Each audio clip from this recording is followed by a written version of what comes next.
Halalan thayyibah ini harus satu paket. Bukan hanya makanan yang halal saja tetapi tidak thayyibah, atau sebaliknya yang thayyib saja tetapi tidak halal. Jadi satu paket yang Allah perintahkan kepada kita untuk makan makanan yang halalan thayyibah. Jangan halal saja tapi tidak thayyib. Misalkan begini, ada buah durian, buah durian. Durian ini halal, tetapi durian ini tidak baik bagi orang yang menderita kolesterol tinggi. Durian memang halal tetapi tidak baik untuk orang yang dilarang memakannya atau kalau dikonsumsi bisa menimbulkan penyakit yang ada di dalam.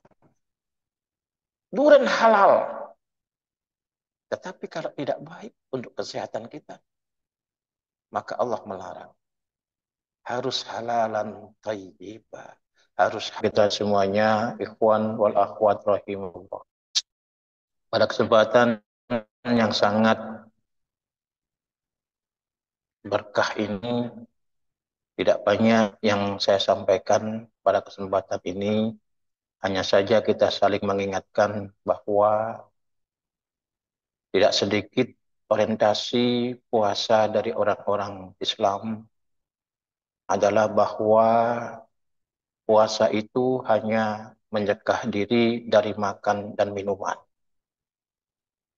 Jadi orientasi pertama yang ada di benak kita puasa itu adalah mencegah dari makanan dan minuman.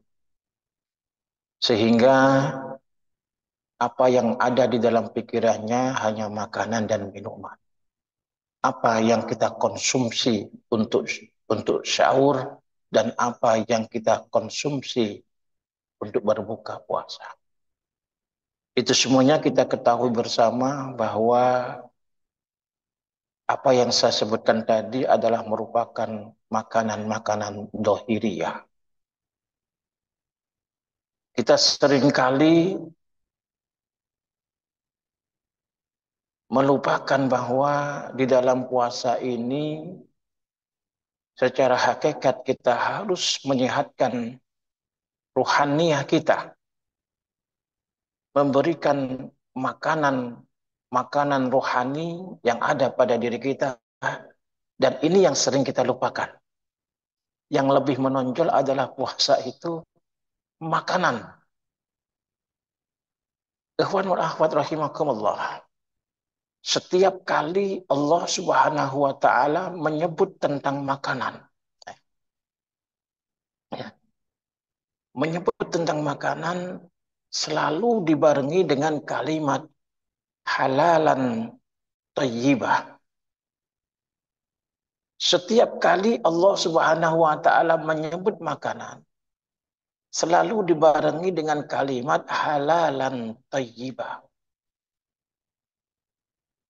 Banyak sekali ayat-ayat yang menunjukkan tentang makan dan halalan thayyibah ini. Di antaranya ada di surat Al-Baqarah ayat 168. Ya ayyuhan nas kulu mimma fil ardi halalan thayyibah wa la tattabi'u khutuwatis syaitan innahu lakum aduwwum mubin. Wahai sekalian manusia, makanlah apa yang ada di bumi, makanan halal dan thayyib, halal dan baik. Dan janganlah kalian semua menuruti syaitan, sesungguhnya syaitan bagi kamu adalah musuh yang nyata. Ya. Selalu dikaitkan antara kulu dengan halalan thayyibah. Ada ayat lagi, wa kulu mimma razaqakumullahu halalan thayyibah wattaqullaha alladzi antum bihi mu'minin. Di ayat yang lain Allah juga mengingatkan kepada kita, fakulu mimma ghanimtum halalan thayyiba wattaqullaha innallaha ghafurur rahim.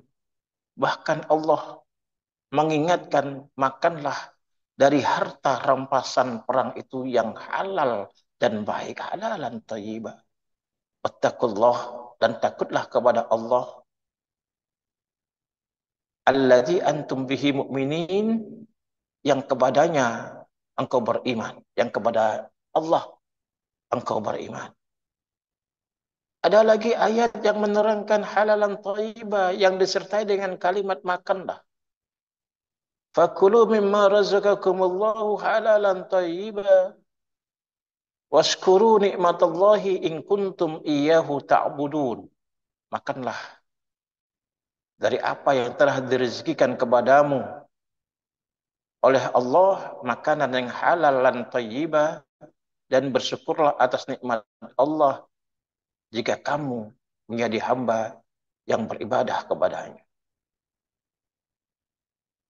Oleh karena itu, ikhwan wa akhwat rahimakumullah, di dalam bab makan, di dalam ibadah puasa itu, mari kita konsumsi makanan itu yang halal dan thayyibah, yang jelas halalnya dan jelas kebaikannya. Halalan thayyibah ini adalah merupakan satu paket. Tidak ada kalimat penghubungnya. Tidak ada waw atof di dalamnya. Artinya halalan thayyibah ini harus satu paket. Bukan hanya makanan yang halal saja tetapi tidak thayyibah, atau sebaliknya yang thayyib saja tetapi tidak halal.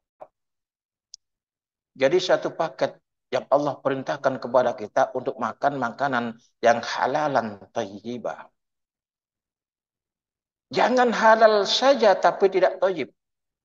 Misalkan begini, ada buah durian, buah durian. Durian ini halal. Tetapi durian ini tidak baik bagi orang yang menderita kolesterol tinggi. Durian memang halal tetapi tidak baik untuk orang yang dilarang memakannya, atau kalau dikonsumsi bisa menimbulkan penyakit yang ada di dalam. Durian halal, tetapi kalau tidak baik untuk kesehatan kita, maka Allah melarang. Harus halalan thayyibah, harus halal dan thayyib. Atau makanan itu enak, thayyib, tidak mengganggu kesehatan, rasanya enak, tetapi tidak halal. Kita mengkonsumsi buah apel, ya. Kita makan buah apel itu, tetapi kemudian kita teringat bahwa buah apel ini bukan hak kita, hak orang lain. Maka ini makanan yang thayyib tetapi tidak halal. Maka Allah Subhanahu wa taala melarang akan hal itu. Ikhwan wal akhwat rahimakumullah, dari aspek makanan atau minuman yang halal itu setidaknya ada dua aspek. Yang pertama adalah halal karena zatnya. Sudah nampak zatnya. Kalau kita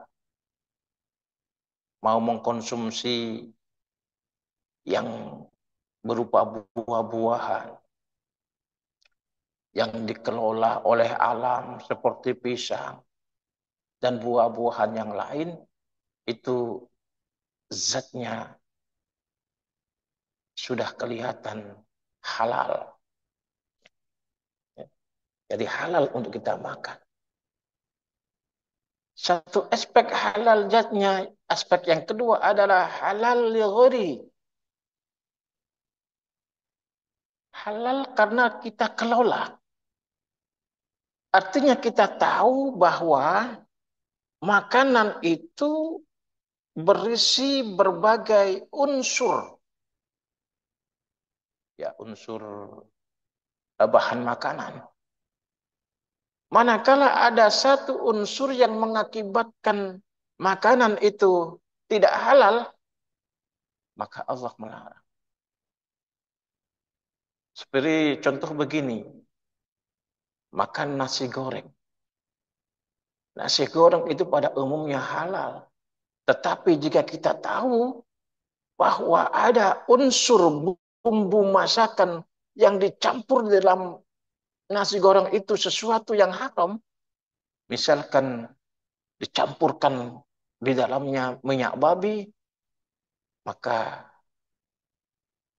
menjadi tidak halal atau haram. Oleh karena itu, ikhwanul ahwat rahimakumullah, dari peringatan firman Allah Subhanahu wa taala tentang mengkonsumsi makanan ini, marilah kita berhati-hati. Berhati-hati sungguh. Karena di dalam apa itu serangan makanan yang banyak sekali beredar di pasaran. Kadang-kadang kita tidak teliti. Makanan yang haram masuk ke dalam tubuh kita. Rasulullah Shallallahu Alaihi Wasallam bersabda, daging yang tumbuh dari barang yang haram, makanan yang tidak halal, itu tidak bisa masuk surga. Oleh karena itu, ikhwan wal akhwat rahimakumullah, makanan di dalam momen ibadah puasa ini, mari kita konsumsi. Kita teliti bahwa makanan yang kita makan, minuman yang kita minum, benar-benar makan dan minuman yang halalan thayyibah. Halal ada dua aspek, halal zatnya dan halal li ghairihi. Kemudian yang halal, yang thayyib, di mana kesimpulan bahwa makanan dan minuman yang thayyib ini adalah makanan yang baik, yang sehat, tidak berbahaya bagi kesehatan kita, maka itu adalah makanan yang thayyib. Tidak ada unsur di dalamnya sesuatu yang haram. Di makanan yang baik untuk kesehatan, baik dirasa. Ya. Kadangkala kita mengkonsumsi makan dan minuman itu terlalu berlebihan. Allah Subhanahu wa taala melarang kita makan dan minum terlalu berlebihan. Ada barangkali orang yang kita kenal kalau makan itu kalau sampai tidak sekenyang-kenyangnya dia tidak berhenti.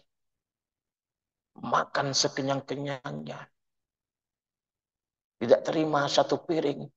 Kalau belum kenyang, dua piring. Bahkan minumnya tidak hanya satu gelas, bahkan dua mangkok, seterusnya. Dia makan minum, memenuhi perutnya, sampai muntah-muntah. Nah, ini juga larangan dari Allah Subhanahu wa taala, walaupun halal dan thayyib, halalan thayyibah, tetapi kita tidak diperbolehkan oleh Allah Subhanahu wa taala untuk berlebihan sampai muntah-muntah. Inilah ikhwan wal akhwat rahimakumullah.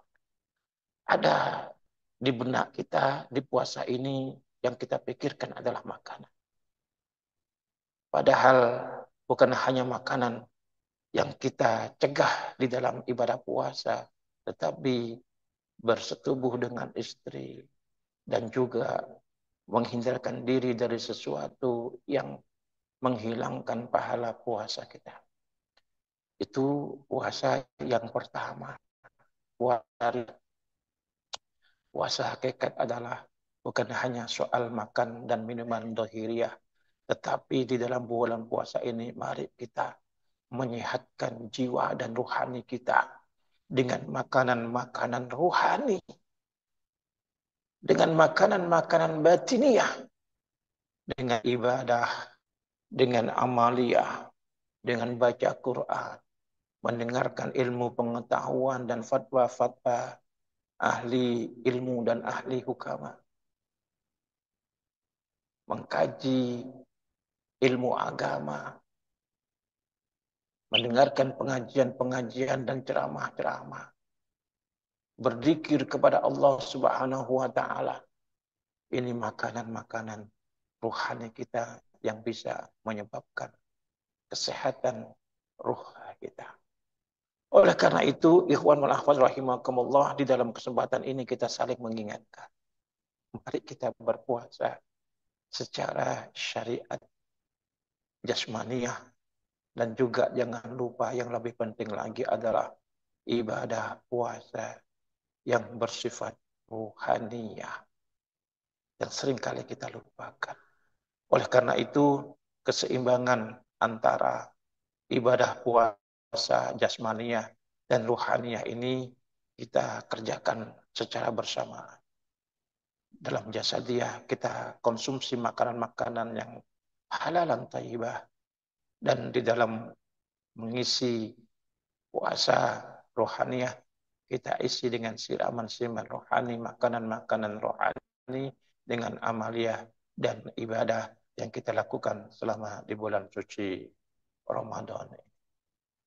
Manusia yang seimbang adalah manusia yang bisa terhubung dengan Allah Subhanahu wa taala, jasmaniyahnya dan juga rohaniyahnya, senantiasa takut kepada Allah Subhanahu wa taala. Kurang lebihnya mohon maaf yang sebesar-besarnya. Semoga Allah berkahi semuanya, segalanya, selamanya. Wallahul muwafiq ila aqwamit thariq. Wassalamualaikum warahmatullahi wabarakatuh.